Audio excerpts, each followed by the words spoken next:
এই পৃথিবীর মাঝখানে দুনিয়াতে যতদিন পর্যন্ত এই দুনিয়াতে আকাশ জমিন থাকবে আর যতদিন দুনিয়াতে চাঁদ সূর্য থাকবে আল্লাহর আওয়াজ সারা দুনিয়াতে চলতে থাকবে।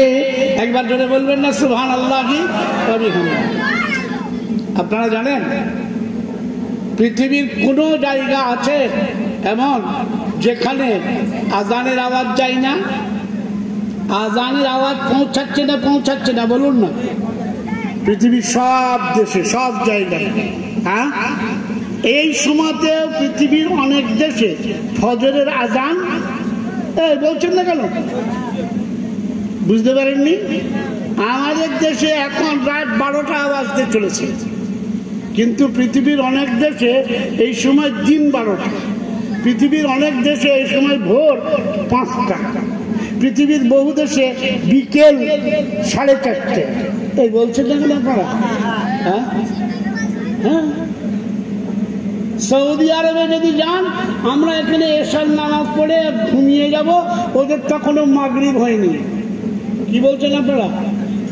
2.5 ঘন্টা পরে মাগরিব হবে। তাহলে আমরা এসব মাগরিব এসব সব পড়ে ঘুমিয়ে গেলাম, আর ওরা তখন কি করছে? আরে আমরা আজকে এখানে মাগরিবের নামাজ পড়েছি, বোম্বাইয়ের লোকে কি মাগরিবের নামাজ পড়েছে? এই বলছেন না কথা পড়ে 1 ঘন্টার ডিফারেন্স আছে। কিন্তু আমরা যখন মাগরিবের নামাজ পড়ছি, ওরা তখন আসরের নামাজ পড়ে বেরিয়েছে কেবল 1 ঘন্টা, তখনও সূর্য আকাশে আছে। কিছু বুঝতে পারছেন না? কত বড় যুক্তি দিয়ে আল্লাহ বলছেন। হ্যাঁ, আমি এটা নিয়ে আল্লাহ যদি চান একবার কোরআন থেকে শোনাবো। আল্লাহ নিজে বলেছেন এটা। তো আল্লাহ বলছে, দেখো এই পৃথিবীতে কোরআন শরীফ নাযিল করেছি, সর্বশ্রেষ্ঠ কিতাব, আর এই সর্বশ্রেষ্ঠ কিতাবে একটা সূরা নাযিল করেছি।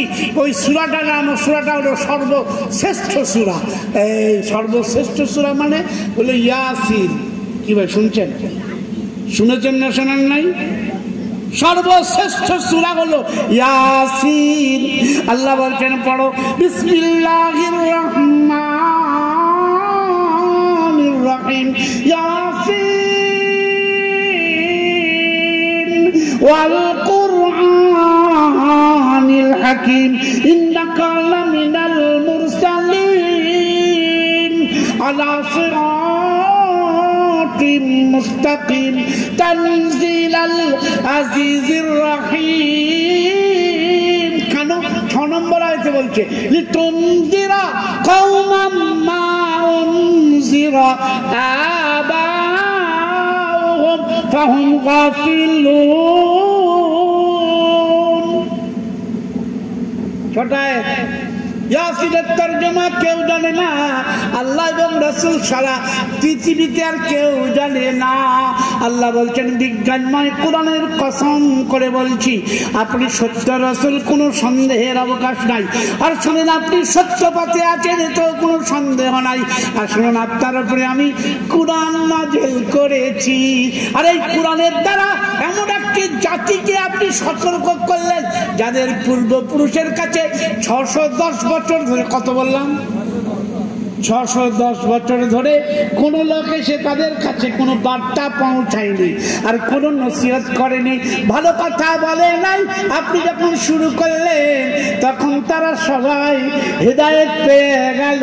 ওরা গাফেল ছিল, ওরা ছিল নিকৃষ্ট, ওরা শ্রেষ্ঠত্বের সর্বস্বী করে সমাসীন হয়ে গেল। জোরে বলুন না সুবহানাল্লাহি ওয়া বিহামদিহি। এই কথা আল্লাহ বললেন।